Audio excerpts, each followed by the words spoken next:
High বন্ধুরা, আজকের নতুন আরেকটা ভিডিওতে তোমাদের প্রত্যেককে স্বাগত জানাই।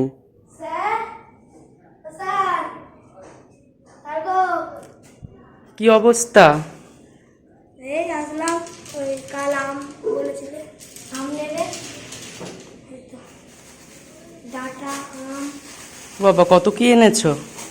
লাল জামরুল। দাঁড়াও দেখি। আপনাদের জন্য একটা বিশেষ আকর্ষণীয় জিনিস, আপনাদের কাছে কতখানি সেটা গ্রহণযোগ্য জানি না, কিন্তু আমার কাছে একেবারে হৃদয় থেকে গ্রহণযোগ্য।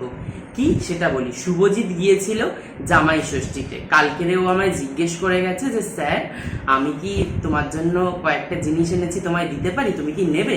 কি কি জিনিস আমাকে নামগুলো বলেছিল। আমি বলেছিলাম হ্যাঁ নিশ্চয়ই, কেন না, তুমি ভালোবেসে দেবে। আর সব থেকে বড় কথা হচ্ছে জিনিসগুলো আমার প্রিয় প্রিয় জিনিস, তো আমি কেন নেব না। তো যাই হোক আমি বলেছিলাম, তো সে আজকে চলেই এসছে, তো তাই জন্য সেই জিনিসগুলো ভাবলাম একটু আপনাদের সঙ্গে শেয়ার করি। শেয়ার করলে তাহলে আপনারা বুঝতে পারবেন গ্রাম বাংলার ঐতিহ্য, যেগুলো আমরা শহরবাসীরা একেবারে ভুলে গেছি। এই হচ্ছে কুমড়োর ডাঁটা, ছোট ছোট করে পিস পিস করে এনেছে, দূর থেকে এনেছে, বুঝতেই পাচ্ছেন নিয়ে আসাটা অসুবিধা। এই কুমড়োর ডাঁটা মটর ডাল দিয়ে খেতে ভীষণ ভালো লাগে। সেটা আপনারা জানেন কি না, কিন্তু আমরা খেয়ে অভ্যস্ত, আমার মা করতো ছোটবেলায়, ভীষণ পছন্দের জিনিস। এটা কিন্তু গ্রাম বাংলায় ভীষণ প্রচলিত একটা খাবার, যেটা আমাদের এখানে পাওয়া যায় না। দ্বিতীয়ত হচ্ছে আম। এটা তো সচরাচর আমরা জানি, কিন্তু আমের বিশেষত্ব সাইজগুলো দেখুন।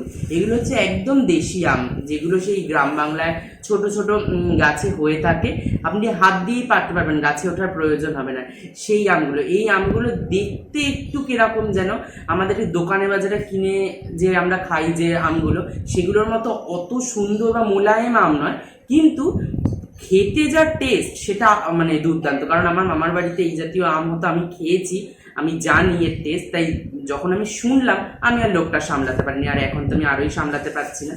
আর শেষ আকর্ষণীয় জিনিস সেটা হচ্ছে লাল জামরুল।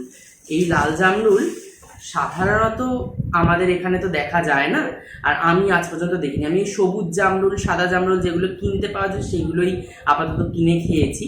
এইরকম গাছের লাল লাল জামরুল, এটা আমার কাছে অভাবনীয়, মানে আমি নিজেই দেখে অবাক। তো আমি ভাবলাম এটা শেয়ার করা প্রয়োজন আপনাদের জন্য। তো কেমন লাগলো এই সমাহার আর শুভজিতের ভালোবাসা, সে যে মনে করে আমার জন্য এত কিছু নিয়ে এসেছে, এটা আমার জন্য অনেক প্রাপ্তি। তো আমার মনে হয় ভিডিওটা এবার শেষ করা দরকার। তো আপনাদের কেমন লাগলো এই সরঞ্জাম সেটা জানাবেন কমেন্ট সেকশনে। ভালো লাগলে লাইক কমেন্ট শেয়ার করবেন।